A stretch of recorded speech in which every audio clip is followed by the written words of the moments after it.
Review of Veerabhadrudu Telugu dub movie. Suriya గారి movie release అవుతుందంటే excitement పోయి ఒక్క హిట్ అయినా పడాలని కొంచెం హోప్తో కొంచెం భయంతో వెళ్లాల్సి వస్తుంది. ఇందాక ఆయన ఫిల్మోగ్రఫీ చూసా, లాస్ట్ థియేట్రికల్ హిట్ 2016లో వచ్చిన 24 అంట. ఆ తర్వాత నుంచి ఒక్క కమర్షియల్ హిట్ కొట్టలేదు ఆయన. ఆకాశమని హద్ర అండ్ జైబీమ్ ఏమో ఓటీటీ హిట్స్గా నిలిచిపోయాయి. లాస్ట్ టైం వచ్చిన కంగువా అండ్ రెట్రో ఇచ్చిన షాక్తో సూర్య గారి సినిమాలు అంటే బాగుంటాయి చూస్తామన్న టైప్కి వచ్చేసారు ఆడియన్స్. మరి ఆర్జే బాలాజీ దయతో ఈ వీరభద్రుడైన సూర్య గారికి మాస్ కంబ్యాక్ ఇచ్చి తెలుగు అడాప్టెడ్ సన్టాక్కి జస్టిఫై చేయాలన్న ఆస్తో మూవీకి వెళ్తే ఫస్ట్ హాఫ్ వరకు సినిమా బాగా ఎంగేజ్ చేసింది. కమర్షియల్గా ఒక హిట్ కొట్టబోతున్నారన్న మైండ్ సెట్కి వచ్చేసే టైంకి సెకండ్ హాఫ్ స్టార్ట్ అయ్యి సినిమా అయిపోయేంత వరకు పిచ్చ బోర్ కొట్టేసింది. నాకు నచ్చలేదు.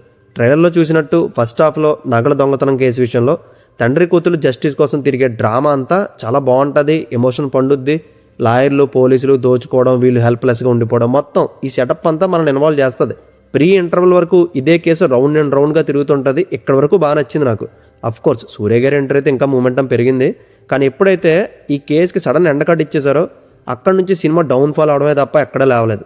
సెకండ్ హాఫ్ అంతా villain versus hero face off scenes, elevations, Suriya గారి slomo shots, fan stuff, make over షిఫ్ట్లు, డైలాగ్స్ కొంచెం అంటే కొంచెం కూడా ఇంట్రెస్టింగ్గా లేదు.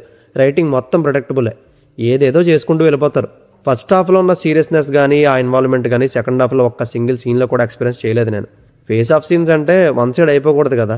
కానీ ఆర్జే బాలాజీ ఎత్తుకున్న ఈ పాయింట్లో వన్ సైడ్ అవ్వాల్సిందే, తప్పదు. హీరోకి అగైనెస్ట్ ఎప్పుడు రాలేడు. స్పాయిలర్ లేకుండా చెప్పడానికి ఈ సబ్జెక్ట్ చాలా కష్టం. అది చెప్పేస్తే ఉన్న కాస్త థ్రిల్ని కూడా పోగొట్టమని అవుతాను. అందుకే ఇవన్నీ కాకుండా వన్ వర్డ్లో చెప్పాలంటే రైటింగే బిగ్గెస్ట్ ప్రాబ్లం. అది కూడా సెకండ్ హాఫ్లోనే. ఒక్క పాయింట్లో కూడా కిక్ ఇవ్వలేదు. గట్టిగా మాట్లాడితే సూర్య గారి రోల్కి పెద్ద రన్ టైం కూడా లేదు. ఎప్పుడో ఫస్ట్ హాఫ్లో వస్తారు, సెకండ్ హాఫ్లో కనిపిస్తారు, మళ్ళీ ప్రీ క్లైమాక్స్లో మాయమైపోతారు, మళ్ళీ క్లైమాక్స్లో వస్తారు. ఆయన ఎపీరియన్స్ ఎక్కువగా యాక్షన్లోనే డ్యాన్స్లోనే కనిపించింది.